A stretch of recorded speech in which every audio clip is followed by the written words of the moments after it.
I can think of nothing better to say today than the prayers that our President Franklin D. Roosevelt gave on June the 6th, 1944, right after the landing started.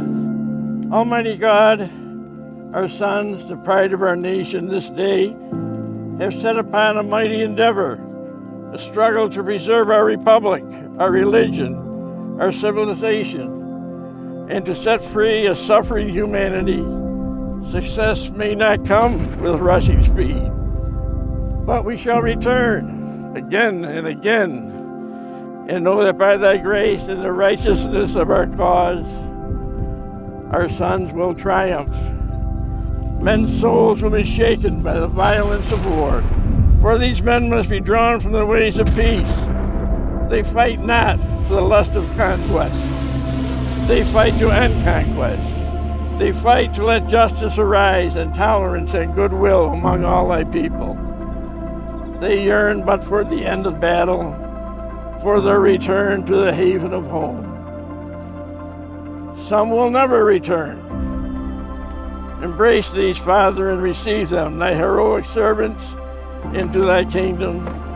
Let our hearts be stout to wait out the long travail, to bear the sorrows that may come, to impart our courage into your sons, whoever they may be.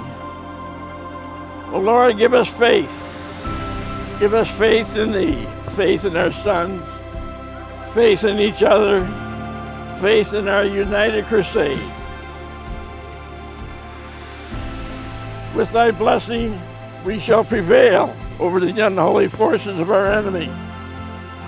Help us to conquer the apostles of greed and racial arrogance. Lead us to the savings of our country, and with our sister nations, into a world of unity that will spell out a sure peace.